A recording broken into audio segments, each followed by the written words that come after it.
الرحیم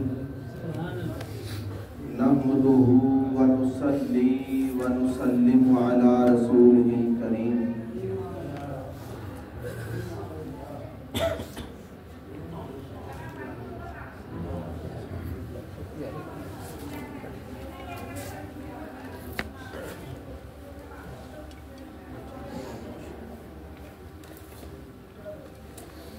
اما بعد فاعوذ باللہ من الشیطان الرجیم بسم اللہ الرحمن الرحیم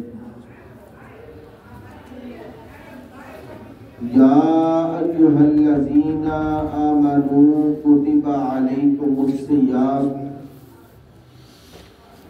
کما کتب علی الذین من قبلکم لعلکم تتقون صدق اللہ العظیم و صدق رسولہ النبی الکریم الصلاۃ والسلام علیک یا سیدی یا رسول اللہ وعلی آلک و اصحابک یا سیدی یا حبیب اللہ۔ حمد و صلاۃ کے بعد نہایت ہی عزت و احترام کے لائق پیر طریقت رہبر شریعت ولی کامل شیخ کامل فنا فی الرسول فنا فی الشیخ پیر سید امام علی شاہ صاحب رحمت اللہ علیہ اور پیر سید محمد حسین شاہ صاحب رحمت اللہ علیہ، ان آل رسول کی بارگاہ میں ہم سب حاضر ہیں، اس مقصد کے لیے حاضر ہیں کہ ان کے وسیلہ سے اللہ پاک ہم پر بھی کرم فرمائے۔ اب ہم سب احباب کی یہ ذمہ داری ہے کہ ہم خلوص نیت سے ادب سے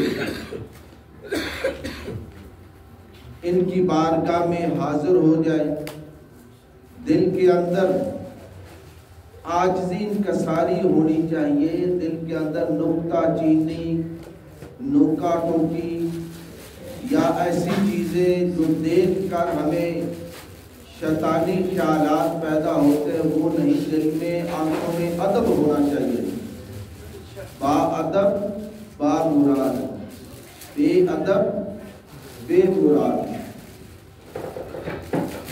ہم نے بڑوں سے سنا ہے عالم دین کے پاس بیٹھو تو زبان کو سنبھال کے بیٹھو، اولیاء الذام کی بارگاہ میں بیٹھو حاضر ہو تو اپنے دلوں کو سنبھال کے بیٹھو۔ یہ وہ ہستیاں ہیں جو ہمارے دلوں کی کیفیات کو بھی جانتے ہیں، ہم کس نیت سے یہاں آئے ہیں اور کیا لینے آئے ہیں، کیسے آئے ہیں، کس طریقے آئے ہیں۔ اگر ہم حاضری اپنی عاجزی انکساری اور دل میں احترام سادات کا رکھتے ہوئے حاضر ہوں گے تو انشاءاللہ ہماری حاضری بھی قبول ہوگی، اللہ کریم کی رحمتوں کا نزول بھی ہوگا۔ قرآن مجید فرقان حمید کی سپیکر کی سمجھ آتی ہے تو ٹھیک، نہیں تو بند کر دیں۔ میرے آ رہی ہے، ٹھیک ہے، قاری صاحب اور میں وہاں سے گزرا تھا تو وہاں صحیح سمجھ نہیں آ رہی تھی،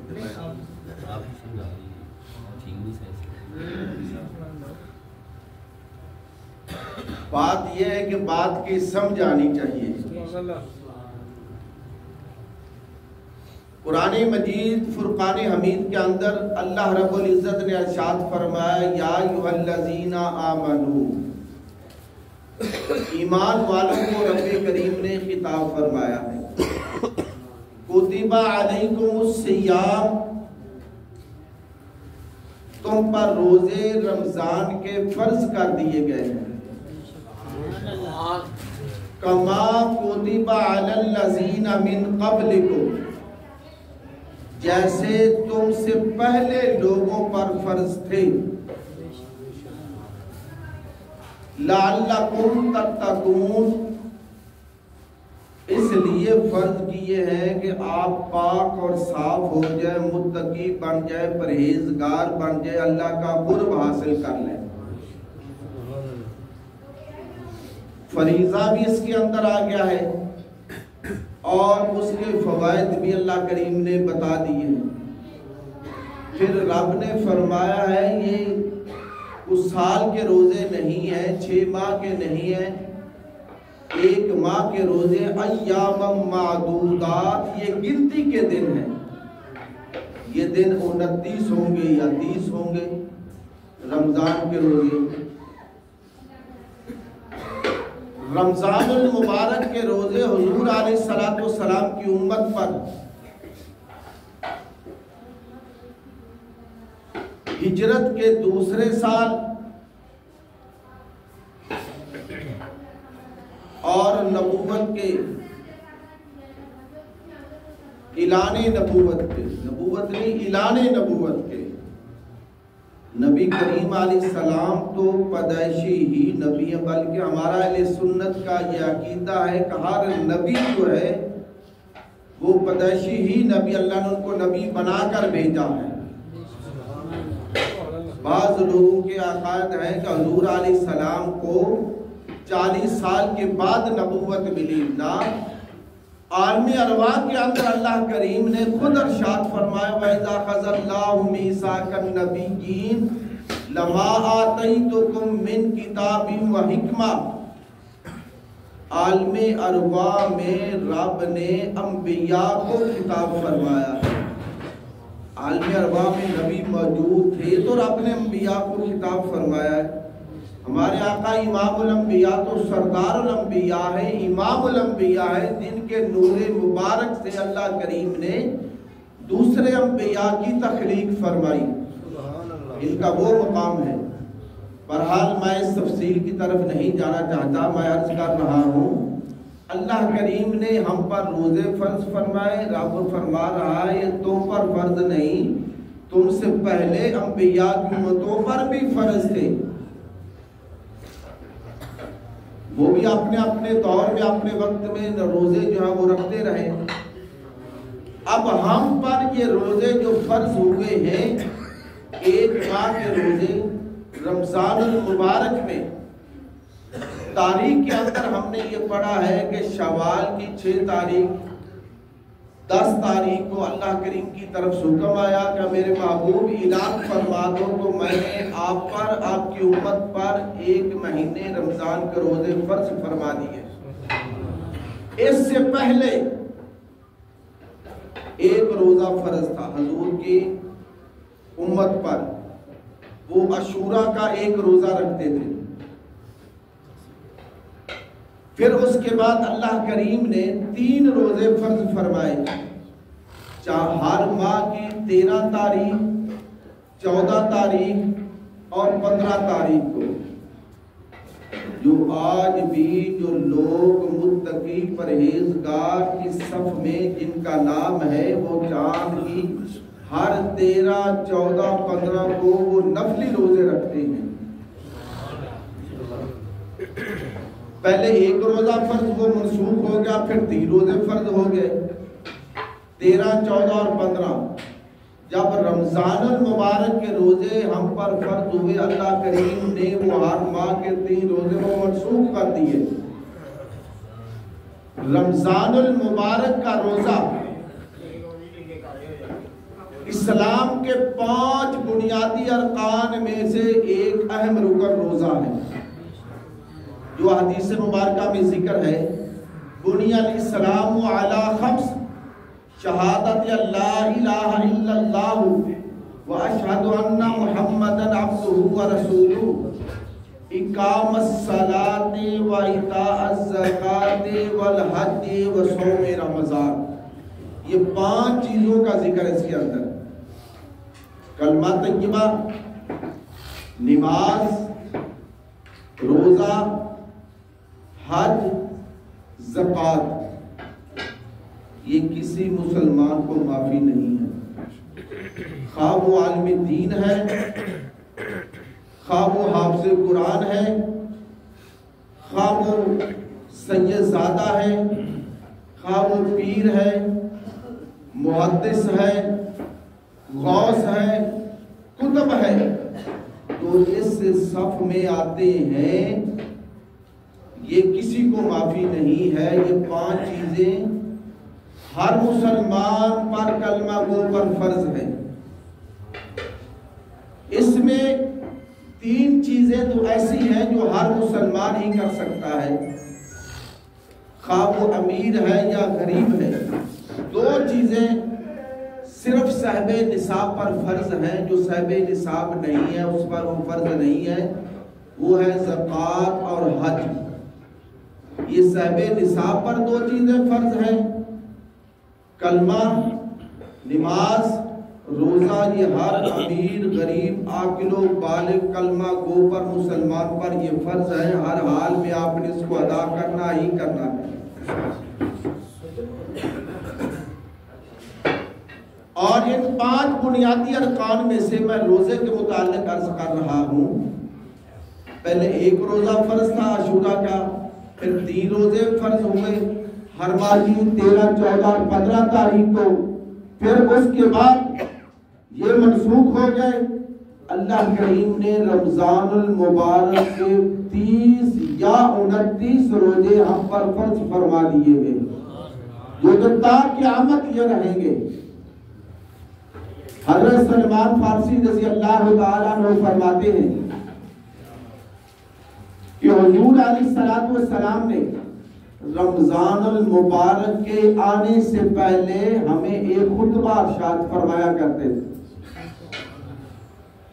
حضور علیہ السلام نے فرمایا، رجب و شہر اللہ، رجب کا مہینہ میرے رب کا مہینہ ہے، وشعبان و شہری، اور شعبان کا میرا مہینہ۔ حضور علیہ السلام فرماتے ہیں، وَرَمْضَانُ شَهْرُ أُمَّتِي، آپ نے فرمایا رمضان میری امت کا مہینہ ہے۔ یہ انعام صدقہ مصطفیٰ، وسیلہ مصطفیٰ، امام الانبیاء کے صدقے سے اللہ پاک نے ہمیں عطا فرمایا ہے۔ جس رمضان المبارک میں ہم ایک نیکی کے بدلے اللہ کریم فرماتا ہے، میں تمہارے نامہ اعمال میں 70 نیکیاں لکھ دیتا ہوں۔ یہ برکتیں صدقہ مصطفیٰ سے ہمیں ملی ہیں۔ اس سے پہلے انبیاء کی امتوں کو ایسی برکتیں نہیں ملی تھی، وہ نیکی کرتے تو ان کو ایک ہی نیکی ملتی تھی۔ اب ہم پر یہ کرم ہے کہ ہم نیکی ابھی کرتے نہیں، نیت ہی کرتے ہیں تو ہمیں ثواب مل جاتا ہے۔ اگر پریکٹیکل طور پر اس کو کر لیں تو اس میں 70 گنا اللہ کریم اضافہ فرما دیتا ہے۔ پہلی امتوں میں جو نیکی کرتا تھا ثواب ملتا تھا، جو نیکی نہیں کرتا تھا خواہ وہ نیت بھی کر لو ان کے نامہ اعمال میں ثواب نہیں لکھا جاتا تھا۔ یہ ہم پر اتنا کرم ہے صدقہ مصطفیٰ صلی اللہ علیہ وآلہ وسلم۔ اللہ کی رحمتیں تو بہانے تلاش کرتی ہیں کہ میری مخلوق کسی طریقے سے میرے سامنے آئے، میں ان کی بخشش فرما دوں۔ یہ تو اللہ 70 ماؤں سے بھی بڑھ کر ہمارے ساتھ پیار کرتا ہے۔ ہم بندے ہیں جو رب کی بارگاہ میں نہ سجدہ ریز ہوتے ہیں، نہ شکریہ ادا کرتے ہیں، نہ اس کی احکامات کی تابعداری کرتے ہیں۔ وہ پھر بھی رحیم و کریم میں ہمیں بے شمار نعمتوں سے نواز رہا ہے، ہم ہی نہ شکرے ہیں۔ اللہ کریم ہمیں شکر کی بھی توفیق عطا فرمائے۔ رمضان المبارک میں سلمان فارسی رضی اللہ تعالیٰ عنہ فرماتے ہیں، خطبنا علی رسول اللہ صلی اللہ علیہ وسلم، حضور علیہ السلام نے ارشاد فرمایا، میرے غلاموں تم پر ایک ایسا مہینہ آنے والا ہے، سایہ فضل ہونے والا ہے اور برکتوں والا، عظمتوں والا ہے، جس کے روزے ہر مسلمان عاقل و بالغ پر فرض ہیں، اور اللہ فرماتا ہے وہ جو شخص روزہ رکھے گا اس کا اجر قیامت والے دن اسے میں ہی عطا کروں گا، اور ان اجر میں سے اللہ فرماتا ہے ایک اجر میرے محبوب ان لوگوں کو بتا دو، یہ ہے کہ روزے دار کو میں اپنا دیدار کرواؤں گا۔ یہ روزے دار کے لیے انعام ہے۔ نبی کریم علیہ السلام نے ارشاد فرمایا رمضان المبارک کے روزے ہر مسلمان عاقل و بالغ پر فرض ہیں، اور اللہ کریم نے جب انسان روزہ رکھ لیتا ہے تو 3 چیزیں روزے دار کے لیے منع کی گئی ہیں۔ صبح صادق سے لے کر غروب آفتاب تک کھانا پینا اور جمع کرنا، یہ 3 چیزیں روزے دار کے لیے منع ہیں۔ جب پہلے روزے فرض ہوئے، یہ روزہ صبح صادق سے لے کر غروب آفتاب تک نہیں تھا۔ جب روزے فرض ہوئے تو یہ روزہ افطاری کے وقت غروب آفتاب افطار کر لیتے، جب تک انسان سوتا نہیں تھا تو یہ روزہ افطاری میں کھاتے پیتے، جو ہی اونگ آ گئی یا سو گئے اس کے بعد سحری کرنے کی اجازت نہیں تھی۔ 24 گھنٹوں میں افطاری کے وقت وہ کھا پی لیتا، جب تک سوتا نہیں، عشاء کی نماز کے بعد جب سو جاتا اس کے روزہ شروع ہو جاتا تھا۔ یہ اللہ کا کرم ہے، حضور کے صدقے سے ہم پر یہ کرم ہوا ہے کہ پوری رات اب ہمیں ان چیزوں کی اجازت مل گئی ہے۔ پہلے یہ اجازت نہیں تھی۔ جب شروع میں روزے فرض ہوئے، حضور علیہ السلام کا ایک صحابی حضرت سلمہ رضی اللہ تعالیٰ عنہ مزدوری کرتے تھے، مزدوری کی، سارا دن مزدوری کی، جب افطاری کا وقت گھر آیا پانی سے افطاری کی، اور افطاری بیگم جو ہے وہ کھانا بنانا شروع کر دیا۔ اتنی دیر میں ان کو اونگ آ گئی، وہ سو گئے۔ سارا دن کی تھکاوٹ تھی، روزے کی گرمی کی شدت کی وجہ سے، روزے کی وجہ سے کمزوری بھی تھی۔ جب بیگم کھانا لے کر آئی تو انہوں نے کہا اب تو میں سو گیا ہوں، اب اٹھ کر کھانا نہیں کھاؤں گا، اگر کھانا کھاؤں گا تو میرا روزہ ٹوٹ جائے گا، روزہ ٹوٹے گا تو مجھے ایک کے بدلے 70 روزے رکھنے پڑیں گے یا غلام آزاد کرنے پڑیں گے، لہذا میں اب کھانا، جس کو ہم اٹپارا کہتے ہیں، بغیر کھائے پیے دوسرے روزے کی نیت پھر کر لی۔ دوسرے دن پھر اسی طریقے مالک کے پاس مزدوری کی، یا سارا دن محنت مزدوری کی، مزدوری کرنے کے ساتھ ساتھ جب دوسرے دن پھر افطاری کی تو پھر یہی معاملہ دوبارہ پھر اسی طرح ہو گیا، اور اتنے کمزور نڈھال ہو گئے۔ اللہ کریم کی طرف سے وحی نازل ہو گئی، یا میرے محبوب اپنے غلاموں کو کہہ دو افطاری سے لے کر صبح صادق تک میں ان کو اجازت دیتا ہوں، جو چیزیں مرضی کھا پی سکتے ہیں۔ یہ آسانی صدقہ مصطفیٰ سے ہمیں ملی۔ پہلے ہمیں ایسی یہ آسانیاں نہیں تھی۔ پھر تیسری چیز جو ہے، اپنی حلال بیویوں کے ساتھ رمضان المبارک میں بستر میں ہم بستری کرنا یہ منع تھی۔ حضرت عمر فاروق رضی اللہ تعالیٰ عنہ سے ایسا معاملہ ہو گیا، حالانکہ جائز ہے، حلال ہے۔ صبح حضور کی بارگاہ میں حاضر ہوئے، یا رسول اللہ صلی اللہ علیہ وآلہ وسلم، مجھ سے ایسا معاملہ ہو چکا ہے، میں رات کو اپنی زوجہ کے پاس چلا گیا ہوں، اب میرے لیے کیا حکم ہے؟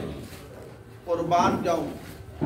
یہ وہ ہستیاں ہیں جو اللہ کے برگزر، اللہ کریم نے، حضور علیہ السلام ابھی خاموشی تھے، ابھی کچھ بتایا نہیں ہے، جبریل امین حاضر خدمت ہوئے، وہی لے کر حاضر ہوئے، عرض کی یا رسول اللہ صلی اللہ علیہ وآلہ وسلم، اللہ فرماتا ہے میں نے آپ کی ساری امت کے لیے رمضان المبارک میں اپنی بیویوں کے ساتھ بستری کرنا بھی رات کو جائز قرار دے دی ہے۔ پہلے یہ بھی منع تھی۔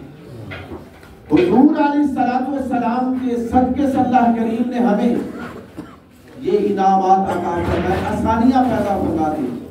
قرآن مجید میں رب فرماتا ہے لا اکراہ فی الدین، دین کے اندر کوئی چیز جبر نہیں ہے۔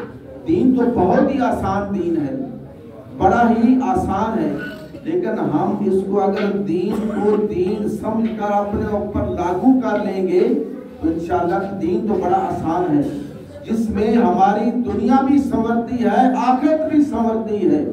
ہر چیز انسان کو اللہ کریم جو ہے کامیابی کا سہرا اس کے سر پر لٹکا دیتا ہے، لیکن ہم دین کو پڑھتے نہیں ہیں، دین کو سمجھتے نہیں ہیں اور دین کی طرف ہم آتے نہیں ہیں۔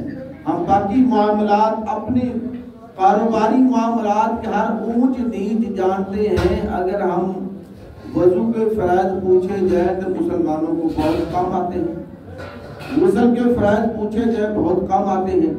نماز سیکھنی نہیں ہے، بعض نمازی ایسے ہیں جو پڑھتے نہیں، وہ تو بد نصیب ہیں، جو کچھ نصیب پڑھتے ہیں ان کی بعض اوقات ان کی نمازوں میں زبر زیروں کی غلطی ہوتی ہے۔ ہم نہ قاری صاحب سے پوچھتے ہیں، نہ اپنے پیر و مرشد سے، نہ کسی سے ہم یہ سیکھتے نہیں، یہ بنیادی ارکان ہے۔ اگر دین کو ہم سمجھ لیں، پڑھ لیں، اگر روزانہ ایک آدھا گھنٹہ اس کے متعلق سوچ و فکر ہم دے دیں تو بہت دین تو بہت بڑا آسان ہے۔ میں رمضان المبارک کے روزوں کے متعلق عرض کر رہا تھا، نبی کریم علیہ السلام نے ارشاد فرمایا رمضان المبارک میں 4 چیزیں ایسی ہیں جو ضرور کیا کریں۔ ایک کلمہ طیبہ کا ورد کیا کریں، دوسرا استغفار جو ہے وہ کیا کریں، اللہ سے معافی مانگا کریں، اور تیسری چیز جو ہے وہ اللہ سے جنت مانگے، چوتھی چیز حضور نے فرمایا اللہ سے جہنم کی معافی مانگے، جہنم سے بچنے کے لیے۔ ان میں 2 چیزوں کا ذکر اللہ کی رضا کے ساتھ ہے، کلمہ طیبہ اور استغفار۔ کلمہ طیبہ کا بہت بڑا مقام ہے۔ ہم لوگوں کو، بعض احباب کو کلمہ بھی صحیح نہیں آتا، کوئی زبر کی جگہ زیر پڑھتا ہے، کوئی لام کے اوپر پیش کی جگہ پر زبر پڑھ لیتا ہے۔ لا الہ الا اللہ محمد رسول اللہ، یہ کلمہ طیبہ ہے، لا الہ الا اللہ محمد رسول اللہ۔ جن کو آتا ہے ٹھیک ہے، جن کو اگر محسوس ہوتا ہے تو میں پھر پڑھتا ہوں، ذرا اس کی درستگی کر لیں، لا الہ الا اللہ محمد رسول اللہ۔ بعض احباب لا الہ الا اللہ کہتے ہیں، بعض احباب ہم نے سنا ہے بڑے بڑے لوگوں سے درستگی کروائی۔ ایک نمازی تھا، اس کے کلمہ اسی طریقے، نمازی بھی پکا تھا، داڑھی بھی سفید داڑھی بھی رکھی ہوئی تھے، جب اس کا کلمہ سنا کلمہ صحیح نہیں آتا۔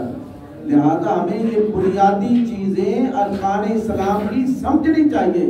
لا الہ الا اللہ محمد رسول اللہ، یہ کلمہ طیبہ کی فضیلت ایسی ہے۔ صرف 4 منٹ رہ گیا، میں اس کی ایک بات عرض کرنے کے بعد اجازت چاہوں گا، باقی 3 چیزوں کی طرف پھر وقت ملا تو انشاءاللہ۔ کلمہ طیبہ کی فضیلت یہ ہے، حضرت موسیٰ علیہ السلام نے رب کریم کی بارگاہ میں عرض کی، یا اللہ مجھے کوئی ایسا ورد ذکر اذکار بتائیں میں تیرا اور زیادہ قریب تیرا قرب حاصل کر لوں۔ اللہ نے فرمایا میرے موسیٰ لا الہ الا اللہ پڑھا کرو۔ عرض کی یا اللہ یہ تو سارے لوگ پڑھتے ہیں۔ رب نے فرمایا میرے موسیٰ اس کا مقام یہ ہے ساتوں آسمان، ساتوں زمینیں اور ان کی ہر چیز جو ہے ذرہ ذرہ کے برابر جو مخلوق ہے سوائے میرے ایک پلڑے میں رکھ دی جائے. ترازو کے ایک پلڑے میں اللہ کے سوا کائنات کی ساتوں آسمانوں زمینوں کی ہر چیز کا وزن جو ہے ترازو کے ایک پلڑے میں رکھ دیا جائے اور لا الہ الا اللہ کا وزن دوسرے پلڑے میں رکھ دیا جائے. جب ترازو اٹھایا جائے گا تو لا الہ الا اللہ کا پلڑا جو ہے وہ وزنی ہو جائے گا. یہ مقام ہے. حضور علیہ السلام نے ارشاد فرمایا قیامت والے دن ایک میرے امتی کے 99 دفتر یعنی 99 رجسٹر اس کے نامہ اعمال کے کھولے جائیں گے. یہ ایک امتی کی بات ہو رہی ہے، سب کی نہیں. یہ جو فرشتے جو ہے نا ہمارے کندھوں پر بیٹھے ہوئے ہیں یہ ہمارا یہ رجسٹر تیار کر رہے ہیں. میرا بھی تیار کر رہے ہیں، آپ کا بھی سب کا تیار کر رہے ہیں. اور قیامت والے دن حضور علیہ السلام نے فرمایا میرے ایک امتی کے 99 رجسٹر دفتر جو وہ کھولے جائیں گے اور رب اس کو بلائے گا، بلا کر کہے گا یہ اپنے نامہ اعمال کو دیکھ لو، کیا اس میں کسی فرشتے نے کوئی زیادتی تو نہیں کی؟ وہ شخص کہے گا یا اللہ زیادتی تو نہیں کی، جو کچھ انہوں نے لکھا ہے کیا سارے معاملات ایسے ہوتے رہے. رب فرمائے گا تیرے پاس اب کوئی نیکی نہیں ہے. وہ شخص ساری سے سر کو نیچے کر لے گا. پھر اللہ پاک فرمائے گا اب تیرے لیے کیا ہونا چاہیے؟ پھر وہ خاموش رہے گا. میں نے پہلے عرض کیا رب بڑا رحیم و کریم ہے، وہ غفور رحیم ہے. جب اس حضور کی امتی کا سر نیچے ہوگا شرمندگی کی وجہ سے، رب فرمائے گا چلو اب ان 99 رجسٹروں کو ترازو کے پلڑے میں رکھو. وہ گناہوں کا پلڑا جو ہے وہ بھاری ہوگا، نیکیوں کا پلڑا ہلکا ہوگا. پھر رب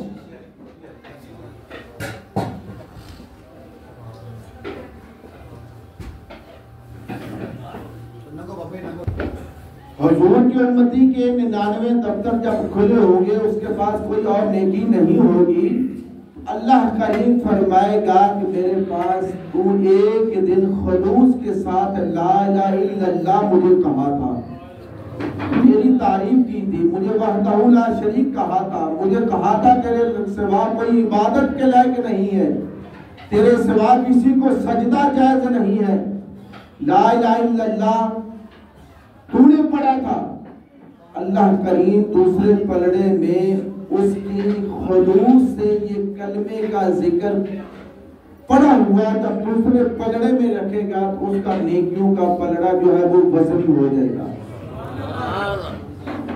تو اس لیے لا الہ الا اللہ کلمہ طیبہ جو ہے ہم جو پڑھتے ہیں اس کی اچھے طریقے سے ہمیں تیاری کرنی چاہیے. رمضان المبارک میں حضور علیہ السلام نے فرمایا یہ کلمہ طیبہ کی کثرت سے ذکر کیا کرو، قرآن مجید کی تلاوت کیا کریں اور نفل نوافل جو ہیں جیسے علامہ صاحب پہلے بتا رہے تھے وہ پڑھا کریں. 5 وقت کی نمازوں کی پابندی کریں.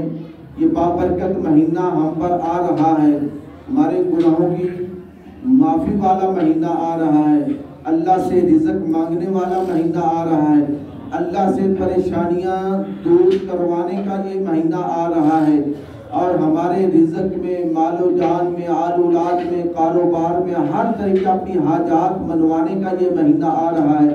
اس کے پہلے ہمیں تیاری کرنی چاہیے اور اس کے اندر ہمیں زیادہ سے زیادہ ذکر اذکار اور زیادہ سے زیادہ ہمیں نفل نوافل، نماز، تہجد، فریضہ نماز، اوابین، اشراق، چاشت یہ نفل جو ہے یہ پڑھنے چاہیے، تلاوت کرنی چاہیے، اپنے کاروبار کے لیے دعائیں، ہر چیز کے لیے دعائیں کیا کریں۔ اللہ کریم ہمیں اس عظمت والے آنے والے مہینے کی ہمیں تعظیم و تکریم کی توفیق عطا فرمائے۔